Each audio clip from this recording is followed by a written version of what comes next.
Municipal ఎన్నికలు జరగబోతా ఉన్నాయి తెలంగాణ రాష్ట్రంలో.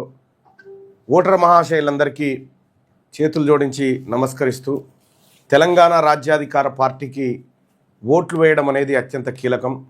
కాంగ్రెస్ పార్టీకి ఓటేస్తే కౌన్సిలర్ తయారవుతాడు, బీజేపీ కోటేస్తే ఇంకో కౌన్సిలర్ వస్తాడు, బీఆర్ఎస్ కోటేస్తే ఇంకో కౌన్సిలర్ వస్తాడు.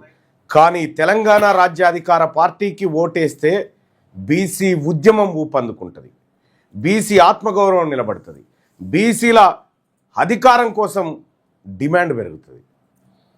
సో కాబట్టి ఎన్నికలు బీసీల ఆత్మగౌరవ ఎన్నికలుగా చూడండి. ఎందుకు బీసీల ఆత్మగౌరవం అవసరం వచ్చింది తెలంగాణ రాష్ట్రంలో అంటే, ఇప్పుడు ఎన్నికల్లో పోటీ చేస్తున్నటువంటి దొంగ కాంగ్రెస్ పార్టీ 2023 తన ఎన్నికల మేనిఫెస్టోలో ఏ ఏ అంశాలు బీసీల కోసం చెప్పిందో బీసీలు స్పష్టంగా వినండి.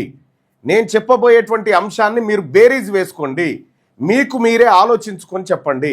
దయచేసి లైవ్ చూస్తున్నటువంటి మిత్రులారా, ఎలక్షన్స్ మీ ఊర్లో మీ మున్సిపల్లో జరుగుతూ ఉన్నాయి కదా, ఈ వీడియోని ఆ గ్రూప్లలో షేర్ చేయాల్సిందిగా మీ అందరికీ రిక్వెస్ట్ చేస్తూ ఉన్నా. ఇక కాంగ్రెస్ పార్టీ 2023 ఎన్నికల మేనిఫెస్టోలో ఇచ్చినటువంటి హామీలు, అంటే బీసీలకు ఏ రకంగా మోసం చేసింది కాంగ్రెస్ పార్టీ అని చెప్పడానికి వాళ్ళ మేనిఫెస్టోలోకి వెళ్దాం. వాళ్ళ మేనిఫెస్టోలోనే వాళ్ళు చేసినటువంటి మోసం ఏంది, వాళ్ళ దగా ఏంది ఒక్కసారి చూద్దాం. బీసీలకు, ఎస్సీలకు, ఎస్టీలకు ఎటువంటి మోసాలు చేసింది కాంగ్రెస్ పార్టీ అనేది ఒకసారి చూస్తే, ఇది కామారెడ్డి బీసీ డిక్లరేషన్. మీరు బాగా అర్థం చేసుకోండి.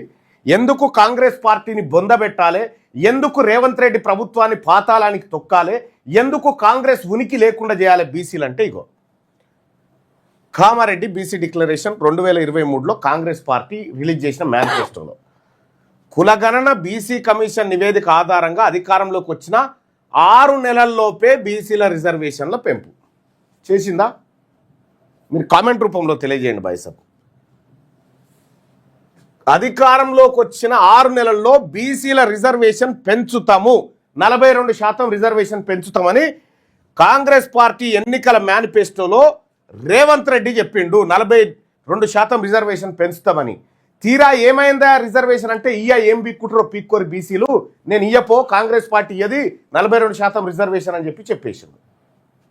ఓకేగా, 42% రిజర్వేషన్ ఇస్తాని అధికారంలోకి వచ్చిన 6 నెలల్లోపే బీసీల రిజర్వేషన్లు పెంచుతాని కామారెడ్డి డిక్లరేషన్లో కాంగ్రెస్ పార్టీ హామీ ఇచ్చి బీసీలను మోసం చేసింది. మోసం చేయడంతో పాటు ఇక బీఆర్ఎస్ పార్టీ ఎవడైతే ఈ రిజర్వేషన్లు రాకుండా కోర్టులో కేసు వేసిండో బుట్టంగారి మాధవరెడ్డి, ఆ బుట్టంగారి మాధవరెడ్డికి బీఆర్ఎస్ పార్టీ టికెట్ ఇచ్చి నిలబెట్టింది.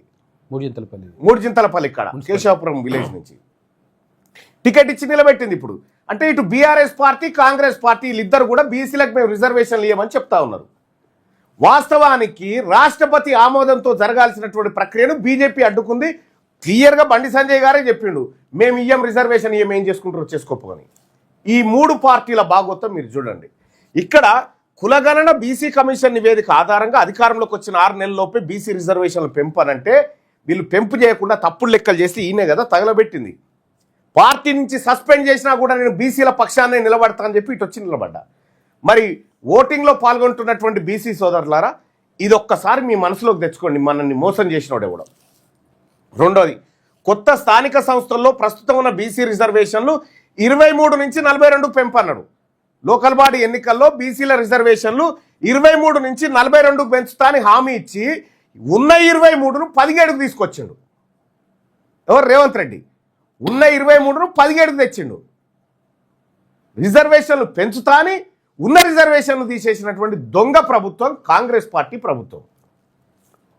ఇక ప్రభుత్వం ఇంకా ఇది కాకుండా ప్రభుత్వ సివిల్ కన్స్ట్రక్షన్ మెయింటెనెన్స్ కాంట్రాక్టుల్లో బీసీలకు 42% రిజర్వేషన్ అన్నాడు.